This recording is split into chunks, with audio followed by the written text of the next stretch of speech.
want to show you a couple options that we have for our single-sided bumper rack. It's called the panel train, and it's just a great option.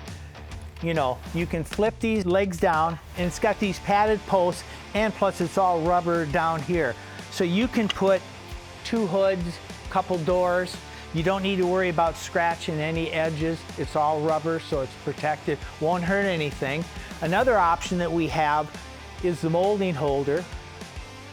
That just slides in like that.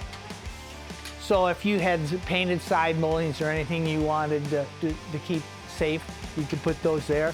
And then another option, you can actually hold a 5th bumper cover on our rack. We sell additional support arms.